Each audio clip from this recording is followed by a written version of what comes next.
2:30 on the nose, and after this I've got to drive my kids to school, so we're going to get going. After the statement, we'll answer questions with media, and we'll probably about 15 to 20 minutes in total. Before I give my statement, I want to thank MP Doug Shipley, who's on my left here, MP John Broussard, who's joined us, Deputy Mayor Rob Thompson. We've got Ward 2 Councillor Craig Nixon, Ward 10 Councillor Bryn Hamilton, Ward 1 Councillor Claire Rietma with us today. And before I again begin, I want to start by saying that we have had this conversation. I've had conversations with each individual member of council, and if I haven't been able to, our Deputy Mayor has, and we say this today with the full support of our team at City Hall.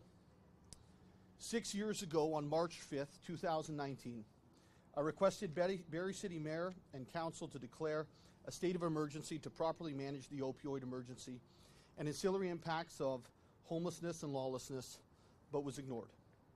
During COVID, the City of Barrie decided it would create a sanctioned encampment at Milligan's Pond where those who were homeless were able to erect tents and further create a village.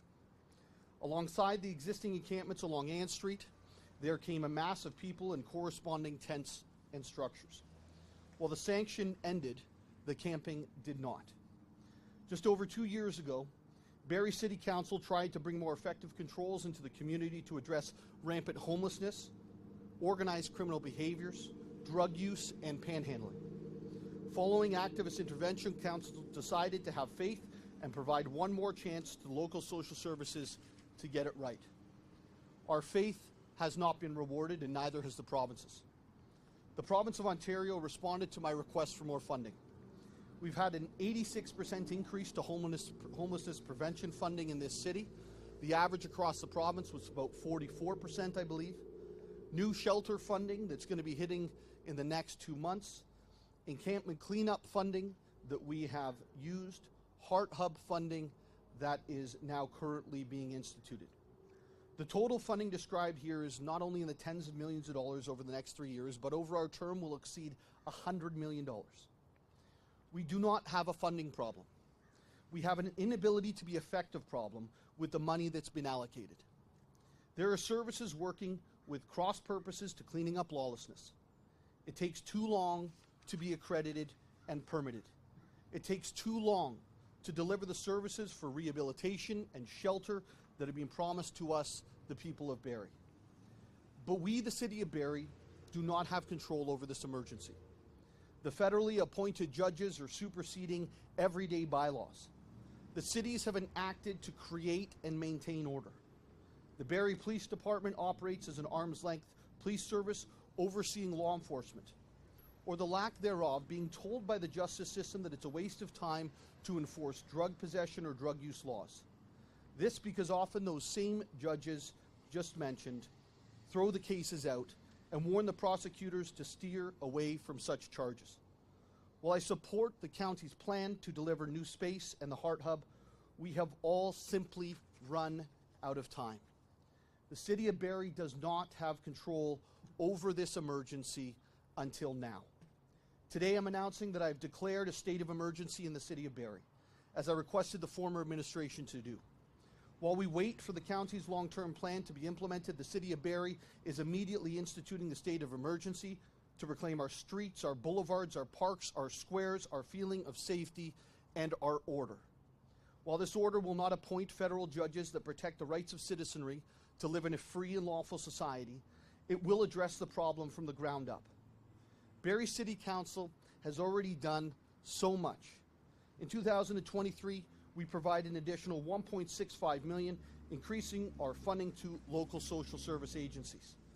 Also in 2023, we ended the prisoner drop-off program in downtown Barrie that left individuals in our downtown from around the province of Ontario when they left incarceration at Penetang. In 2025, with the help of our police resources, and I see our Deputy Chief here today, Deputy, we funded an additional 17 officers to enforce the law right here in our downtown centre.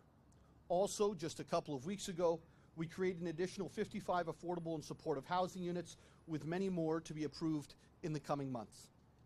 Today, we are taking further action. These actions are necessary due to the length of time of lawlessness in our city and due to the increase in severity of lawlessness in our city. In the last 2 months, we've had a double homicide. E. coli levels reaching almost 5 times the failure concentration in our streams leading down from the encampments to our beaches. A major increase in tents along city streets with the closure of the encampment. Multiple fires being set last Wednesday alone. A tent that was right behind me being found with drug money, drugs, multiple crossbows, and a pistol. Assaults, rampant drug use, overdoses, theft, exposure to needles by citizens just trying to clean downtown, defecation in doorways, increased encampments, and public indecency. And with all of this, I can honestly say Barrie might have the problem, but we are not the reason. Well over half of the individuals who are homeless in our city are just not from here and not from Simcoe County. With this declaration of emergency, we will be commencing with the following. Immediately testing all water and waterways near or abutting encampments to understand how many other ways are being contaminated, with human feces resulting in incredibly high E. coli readings and obviously influencing our waterfront. Removing encampments, beginning with those that are nearest our most critical infrastructure and public spaces. Creating a position to oversee the implementation of social services and coordination of services between the various agencies responsible, i.e., remove any and all silos. My current Chief of Staff and Office Manager, Natasha Halikas, will assume this position as soon as we have transitioned someone into her current role. We'll give our city the ability to retain additional staff and contracted services as required. We'll request the county to immediately open access to additional shelter throughout the county of Simcoe to allow for space to be available for the people living in these tents. We'll provide Barrie staff with the ability to retain space if the county of Simcoe does not have any accessible. We'll provide Barrie staff with the ability to explore infrastructure opportunities with the county of Simcoe or individually if required. We request the province of Ontario to provide immediate funding to support this initiative and all of these initiatives.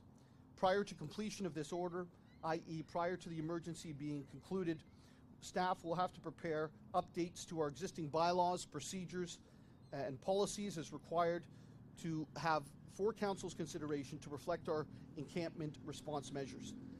And we will commission a report to clearly delineate how we got here and make recommendations of our next steps so that we never come back into this emergency situation. I now open it up to media for questions. I think I have somebody helping with that. I see Bob first. Just grab the mics so that way we can bring it up. Perfect. Swap out the mics. This one's for you. And then this one I gotta bring over there.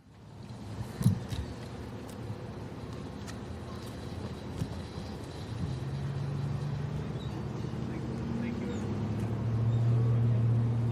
Testing. Awesome.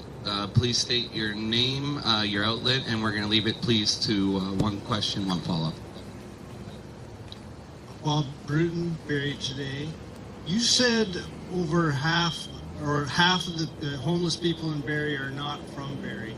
How many people is that, and where do those numbers come from? Yeah, if you read, I'm not sure if this is on.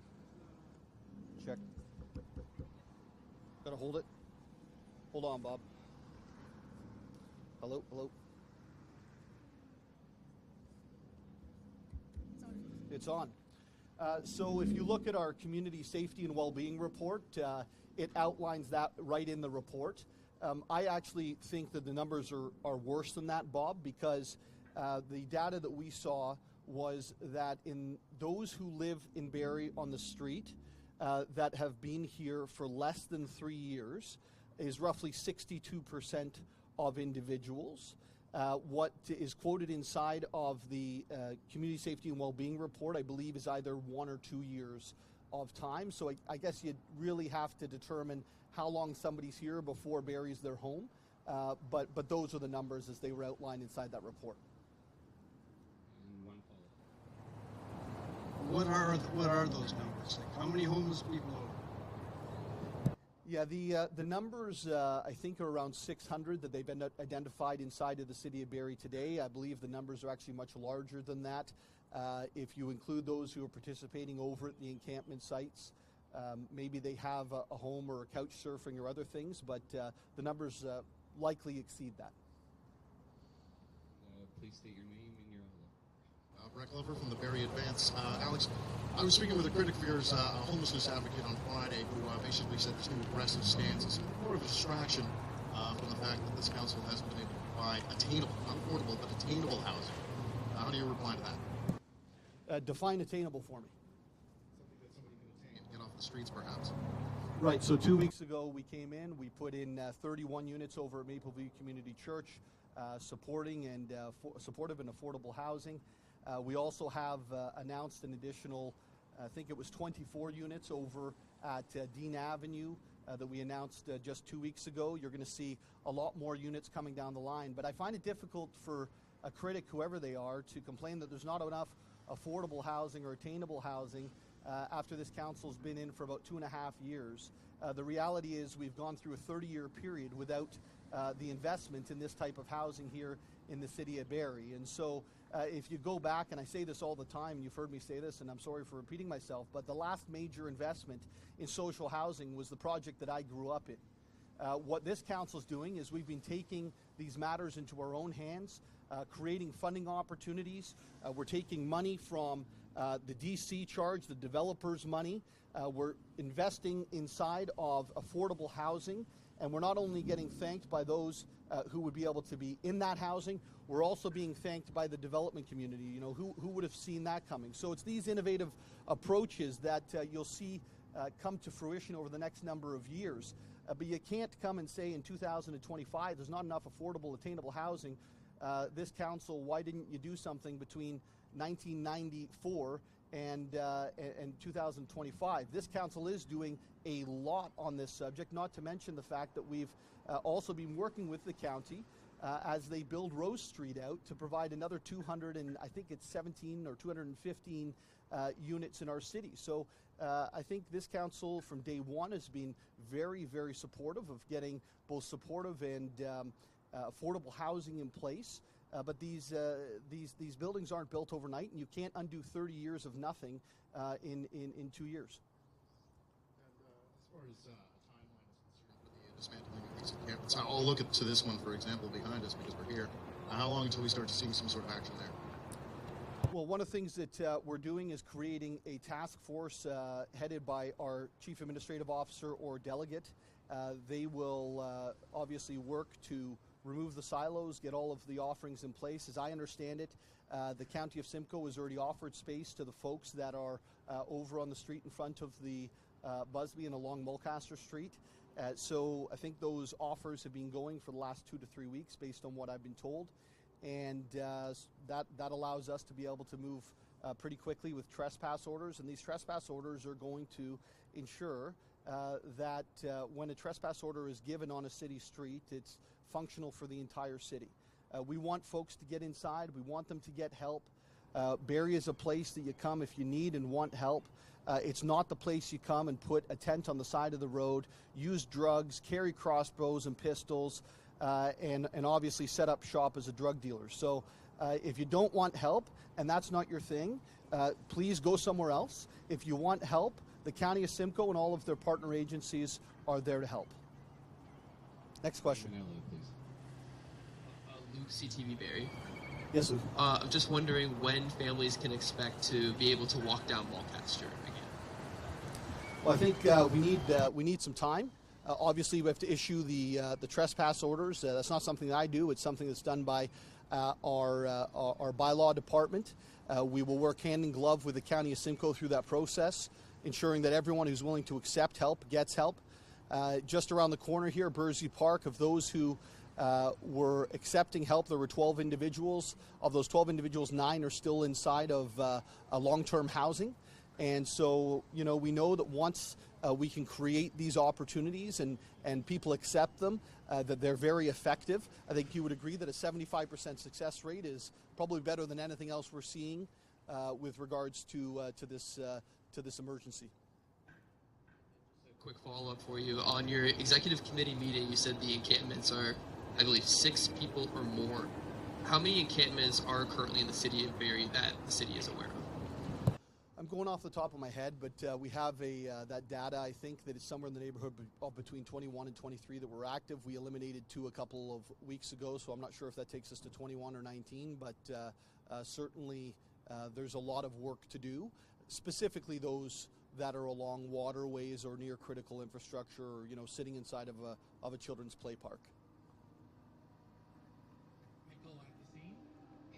So in 2024, we had over 20 encampment fires. With that, you have residents and business owners that experienced theft, property damage. Why did it take till now, with the optics that it looks like it's in your backyard now, for this to be addressed? Could you define my backyard? City Hall is a block away. Yeah, so we actually eliminated encampments over at Painswick Park. We went through Bursey Park. There's been tons and tons of tents along our waterfront removed. And I think that the property damage people have been experiencing, what we haven't been able to do is, because the province has been requested, I've led on this subject matter, asking the province to back us up if this goes to court. If this does go to court, we will see where it lands and see where the province is at on that. But right now, the problem we've faced is that the courts continually stop the removal of tents and of encampments. And we saw that again, I think about 2 weeks ago, maybe it was 3 weeks ago now, over in Kitchener, where the courts interceded in Kitchener trying to remove an encampment so that they could build a transit hub. We know that these are the issues that we're facing. We're hoping that the work that we've done on the provincial level to actually get the funding will help deliver on the front line here. But we can't just act in a way that it doesn't allow us to be successful. We need to make sure that everything that we're doing is long-term and effective and actually does result in achieving the goals that we've been seeking to achieve. And that would not have happened without the province stepping up, making all of these changes in the meantime. It wouldn't have happened without Hamilton winning the case, I think it was last fall, where they were able to remove an encampment. And so I think it's really important that you stop, you take a moment to go, okay, well, what have we been able to achieve and what's left?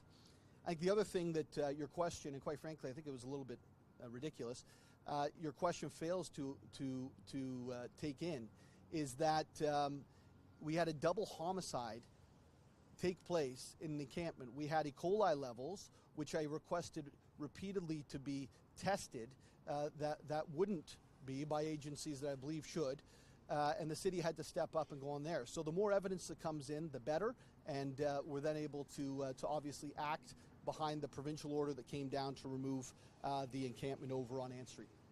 Next question. Yeah, you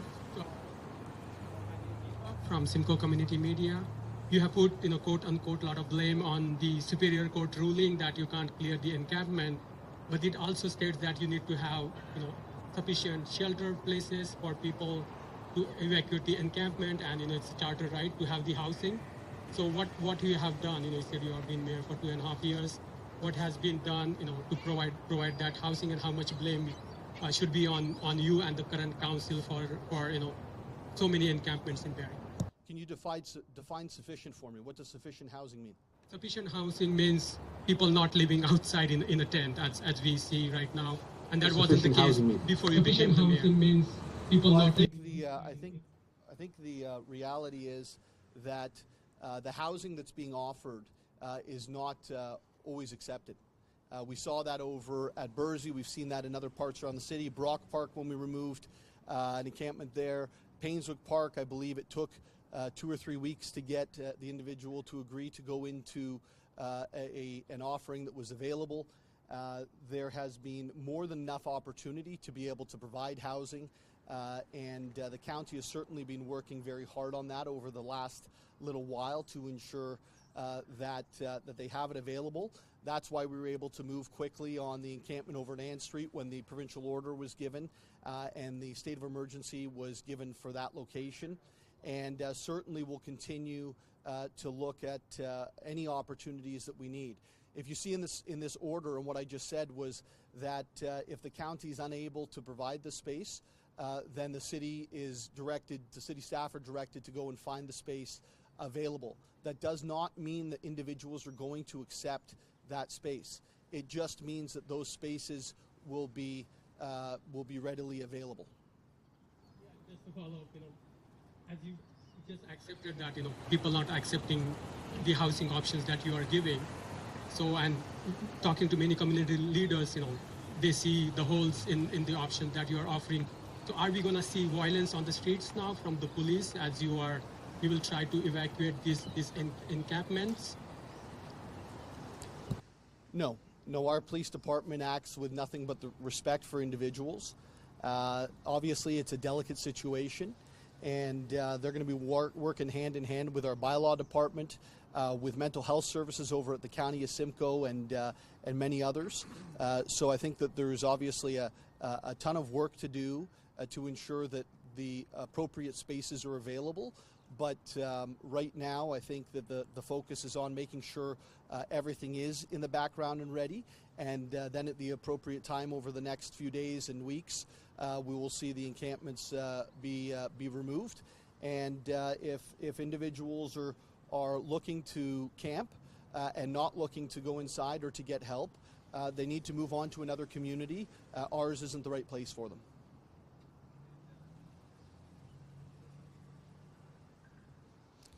Ian at Barrie 360.